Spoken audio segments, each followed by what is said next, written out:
Hey, hi, hello. Welcome to Diana Emerson today. We're going to discover artesian pasta. But let's get a little history about the ingredients that we will be using. Today, we are going to just go over these three main ingredients: water, eggs, and wheat. In northern Italy, fresh pasta dough is usually made from very fine ground soft or winter wheat, a variety which grows better in damp climates. This soft flour is low in gluten proteins, yielding tender pasta suited to delicate sauces. Its tenderness balanced by the additional protein structure provided by egg, bread, flour, which is another variety, is not especially good for pasta, as the type of gluten it contains is strong and elastic. Perfect to contain air bubbles in bread dough, but difficult to roll into thin sheets for pasta as it tends to spring back. In southern Italy, Sicily, and Sardinia, pasta is often made from higher protein durum wheat, which grows well in dry climates. Commercial dry pasta is almost always made from 100% durum because it dries without crumbling and holds intricate shapes as well. Durum wheat contains strong gluten proteins for firm texture, but because its gluten is extensible rather than elastic, pasta dough made with durum rolls out more easily. Once you learn to make the basic egg pasta dough and get a feel for how it consistently evolves as it rests, as it's rolled out, and as it dries, you can expand your repertoire to making flavored doughs. Selecting ingredients. If you're going to take the time and effort to make your own pasta, start with the best ingredients, especially the most important ones: water, eggs, and flour. Luckily, even top quality eggs and flour are relatively inexpensive and easy to find, while mineral rich hard water from your tap is best for pasta dough. Experiment with different brands and types of flours to find your favorite. There is no right and wrong here. Some people prefer tender pasta made from soft wheat flour. Others go for the chewy batter pasta made from durum and semolina. Imported Italian double zero is silky, fine, and easy to roll out. And lately, I've been making pasta um, with the double zero um, flour. Now, pasta al dente. The preference for firm cooked pasta developed in 18th century Naples, which became the center of Italy's dry pasta production because its breezy climate was perfect for air drying. Earlier, pasta was cooked until quite soft, but when Neapolitan street vendors began selling pasta from carts, customers came to prefer pasta with chewy, substantial texture that was easier to eat.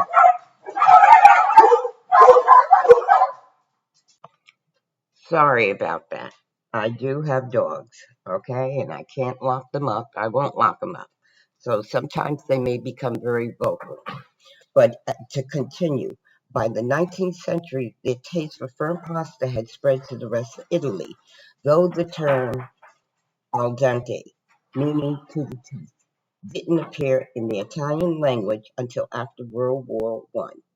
We now know that the starch molecules in pasta are packed so tightly that only about half are digested rapidly as long as the pasta is kept firm and bouncy. So pasta that is cooked al dente is easier to digest and more helpful. Water. Water, including the water in eggs, greatly influences the dough quality.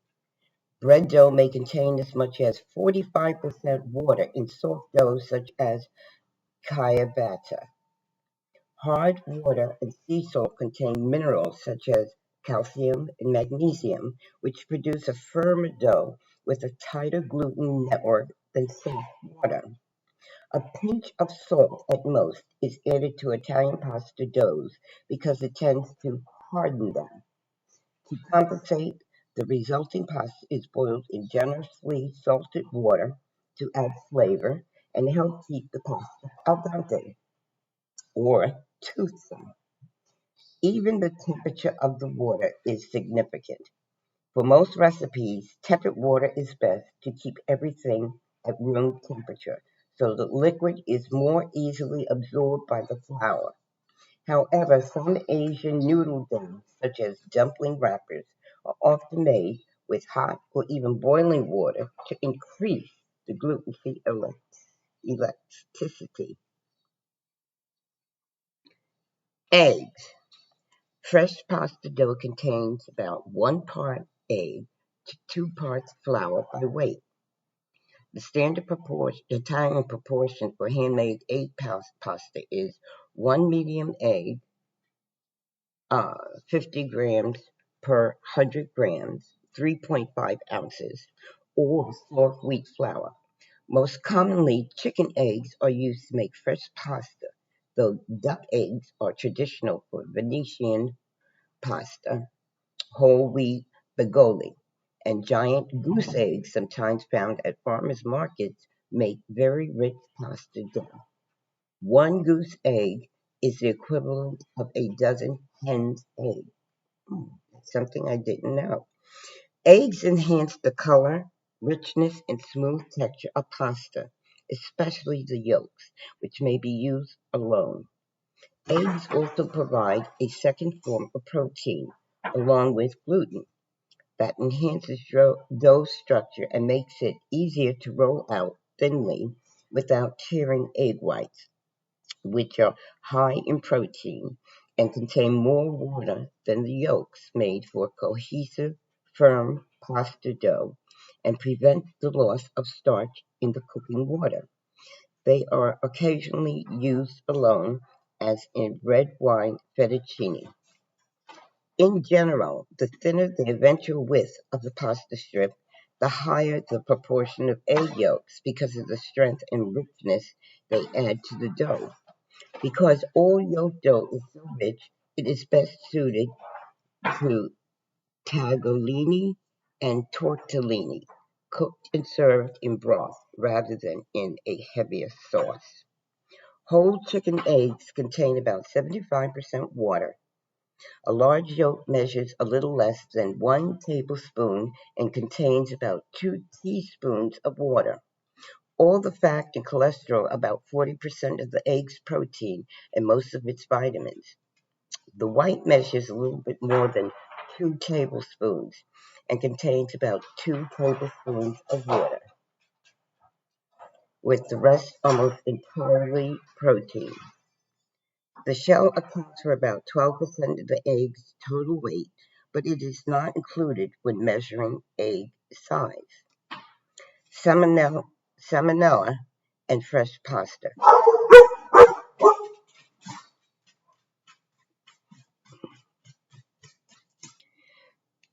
Some authorities recommend refrigerating the noodles and using them within 2 days, or freezing and using them within 2 months.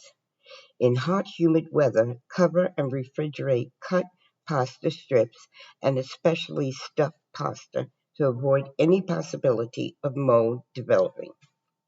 If you are concerned or have a compromised immune system, consider using pasteurized shell eggs. But in all cases, use the best quality eggs you can find, avoiding cheap, mass produced eggs, and keep them refrigerated until you're ready to start making pasta. Choosing eggs. Chicken breeds with white earlobes lay white eggs.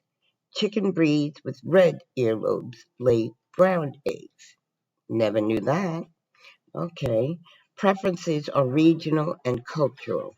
If all else is equal, brown and white eggs taste the same and have the same nutritional content. Brown eggs come from larger breeds that eat more and take longer to produce an egg, so they develop thicker shells and are usually more expensive. I prefer brown eggs for pasta because I feel that their thicker shells help protect the egg and keep it fresher. Plus, they are just aesthetically more pleasing.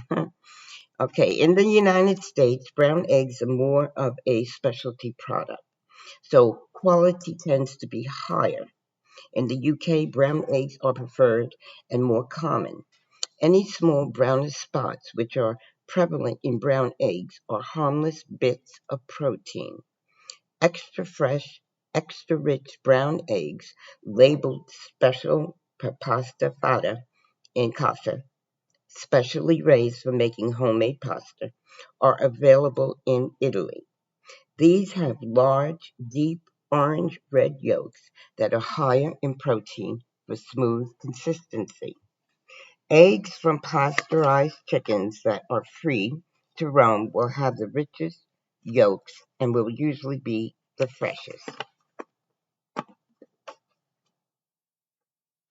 Egg yolks and structure, tenderness, and golden color to pasta, and good, rich, fresh eggs are the secret of tender, fresh, sheet pasta. Egg yolks get their color from carotenoids, which strengthen the hen's immune system, because healthy hens only hatch their eggs if the yolks have sufficient carotenoids. Deep colored yolks are a sign of a happy hen. A hen that eats a diet rich in carotenoid yellow-orange plant pigments such as marigold petals and yellow corn will produce eggs with deeper gold yolks than if she ate pale foods such as white cornmeal, barley, or for at least one Italian producer, goat's milk. U.S. eggs are graded by shell thickness and firmness of the white. Double A is the top grade, followed by A, most supermarket eggs, and B with thin shells and watery whites. They are sized by the dozen and the weight is measured with the egg out of the shell. Large is the most common size in the United States. For European readers, using these recipes, work with small or medium eggs, if possible, and adjust the pasta dough recipes to account for larger size eggs by eliminating the water called for in the recipe. Freshness of eggs. As an egg ages, air forms a pocket in the empty space between the white and shell, usually, though not always, at the large end. A fresh egg will have little to no air pocket. The yolk will be rich in color and will stand upright, and the white will be thick and firm and hold its shape. Fresh egg whites are cloudy because they contain carbon dioxide. As the egg white ages, it thins out and becomes more transparent. Eggs with blood spots caused by the ruptured blood vessels are perfectly safe and do not indicate that the egg has been fertilized. These days, hens are kept far from roosters anyway, and eggs are rarely fertilized. Okay, we are going to talk about wheat. Now, for homemade pasta, lower protein, extra finely milled flour is preferred in Italian homes because it's easier to roll out and results in soft, tender pasta that readily absorbs sauce or broth. For restaurants and fresh pasta shops, the dough often includes durum flour, seminola, to make the pasta more durable and less likely to stick. Chinese noodle makers also prefer soft wheat, and until recently, China didn't grow durum wheat. High protein durum wheat is used for industrial dried pasta, usually made with water and no eggs, and those for some specially handmade pasta, such as orecchiette. Because the content of wheat varies from year to year, commercial flours are blended for consistency.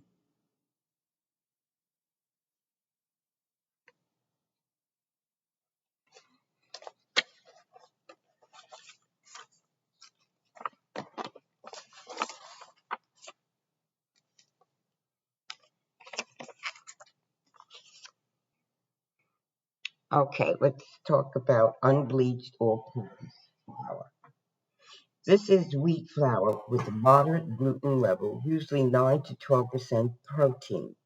It is often a blend of high protein bread flour and low protein pastry flour, but it may be milled from a single moderate protein wheat variety.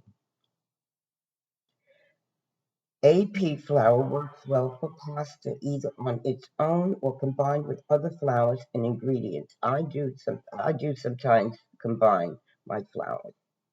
Unbleached flour is aged naturally by allowing the flour to oxidize slowly with oxygen in the air. I try not to use chemically treated bleached flour. But in hot weather, store unbleached flour in the refrigerator or freezer. But bring it to room temperature before making pasta. Okay, you can make pasta using other flour. Pardon my dogs. The other flours that you can use is for either chestnut, buckwheat, rye, chickpea, or rice. Whew. Okay, I know that's a lot. Okay, but it's nice to have a little background to something, and all the tidbits of information that you can derive from it. Okay, we will be going through it step by step, so don't worry. Okay, so what we're going to do now is the art of the dough. The higher the protein content of the flour, the more water or egg it will absorb. The lower the humidity, the more liquid will be needed for the dough, and the quicker the dough will dry out. In dry weather, increase the ambient humidity in your kitchen so the pasta doesn't crack. Use a humidifier or fill a large pot with water and keep it boiling, refilling as needed. To check if the dough has the proper proportion of flour to liquid, press your thumb into the center of the ball of dough. It should come out clean. If the dough is too wet, work in more flour. To add more liquid or flour to an already prepared dough, cut the dough into halves, cubes, and toss with liquid or flour and knead until smooth. Knead. Or to add small amounts of liquid, spray the surface with water from a mixture and knead until the liquid has been absorbed. Allow the dough to rest at least 30 minutes after adding water or liquid to relax the gluten and make the dough easier to roll. If you are using a mechanical sheeter, it is not necessary to fully knead the dough because the action of running the dough through the sheeter also kneads it. Instead, knead until it is cohesive and moderately smooth, about 5 minutes if rolling by hand. Okay. The dough must be fully kneaded until smooth and elastic about 10 minutes. To check if the dough has been kneaded long enough for hand rolling, cut it open. You should see small air bubbles inside and on the surface. Use ingredients at room temperature when making pasta so the flour is absorbed more readily and the dough is easier to knead. Warm eggs by placing them in a bowl of slightly hot water, at 110 Fahrenheit, for 5 to 8 minutes. Warm flour, if it has been chilled or frozen, by placing it in a bowl and microwaving briefly, about 15 seconds at a time, until it reaches room temperature. When working with pasta dough as with yeast raised dough, It's best to knead and roll out on wood, which tends to be warm, not marble or granite, which tend to be cold. So I have a cutting board, and I'm going to pull that out. Do not undervalue patience. Allow the kneaded pasta dough to rest at least 30 minutes before rolling. This hydrates it so the flour is completely absorbed and the dough becomes softer and easier to roll. If using grainy grainy semolina, allow the dough to rest at least 1 hour. The gluten that you have developed in the kneading process will relax and the dough won't spring back. Even though pasta dough will continue to soften as it rests and absorbs flour, once stretched out, the pasta will not get soft and mushy when cooked. The strength of the protein bonds that form as the pasta cooks compensates for any loss of elasticity from dough that has been softened. In hot, humid weather, place a table fan on low speed near the pasta drying on racks or trays for air circulation. Turn the pasta sheets several times so they can dry out evenly without developing any mold before forming into nests and drying fully. Turn stuffed pastas such as ravioli after 30 minutes to prevent sticking, or once the pasta has been cooked and formed a portion-sized nest. Arrange on a tray that has been covered with wax paper or parchment paper and sprinkled with semolina or cornmeal. Cover with the plastic wrap and store refrigerated up to 3 days. Now, basic egg pasta dough. It can be done by hand with a sheeter, with a hand mixer, and I'm going to show you mine.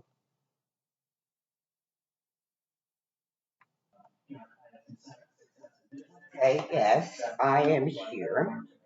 I just wanted to give you a little history, a few little pointers um, with our basic pasta dough, bread, water, flour. I just want to show you some of the things that I use. Okay, this is a type 15 aroma. Um, okay, so I use the sheeter. I use it a lot. So I do get the motor. That makes things a whole lot easier. Okay, and then we have the attachment, the ravioli attachment, because I love my ravioli. Okay, and they came out perfect every time using this. And then I do have my other go-tos, the trays, ravioli trays. Okay, and over here, my bench scraper. If I have to cut the dough or slide it up under so I can lift. Okay, this is the bench scraper. My dumpling pressers, small, medium, large, and I band everything up. And then I have my stamps, okay, small, medium, large, a square and round, and I have the pasta bite. I use this too. I'm making the noodles. And there's a favorite that my son and I, and we used to all do it as a family, is the noodles and chicken and mashed potatoes. Very good. I will make that. I'll have my son help me make it because I know him and his dad get in the kitchen each year and make this dish. Then I have my rolling pins. Okay. And I have my drying rack. stand, and it pulls out. Okay, and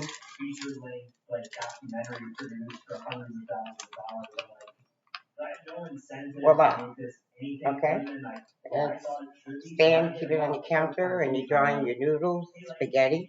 I like this because I like things that I can tuck away in the closet because I got a lot of stuff. Okay, so I want to have you guys come with me into the kitchen so I can use all my things. Okay, over here I have um, food processor. This is the heavy duty mixer. I don't know if you can see it, but you can see my hand. It's the heavy duty mixer. And this is my go-to for sure. Okay? It has everything, gives you the weight, everything, all at once. Even if it needs it, it does everything. Okay? That's when I want to get really lazy. But I just want to let you know we're going to start, I think sometime next week, I will start doing the dough. The dough. Okay, bye for now.